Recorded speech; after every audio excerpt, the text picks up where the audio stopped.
আমার নাম অনুপম মজুমদার। আমি ISIRC নিউ টাউন ব্রাঞ্চ থেকে আমার ছেলে আরুষ মজুমদারের ট্রিটমেন্ট করাচ্ছি বিগত 6 মাস ধরে। আমি ওর মধ্যে যে পরিবর্তন পেয়েছি সেটা হচ্ছে, আগে ওর মধ্যে একটা জায়গায় বসার প্রবণতা ছিল না বা আই কন্ট্যাক্ট ছিল না, সেইগুলো এই 6 মাসের মধ্যে যথেষ্ট ইমপ্রুভ হয়েছে।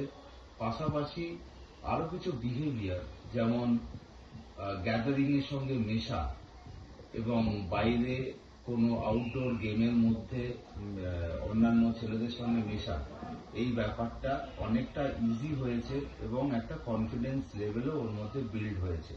তো আমি ISIRC নিউ টাউনের এই পার্টিকুলার ব্রাঞ্চে আমার ছেলের এই যে প্রসেসটা চলছে তাতে আমি যথেষ্ট আশাবাদী এবং আমি এর মাধ্যমে ইমপ্রুভমেন্টও আমি বুঝতে পারছি এবং চেঞ্জেসও আমি বুঝতে পারছি। Thank you.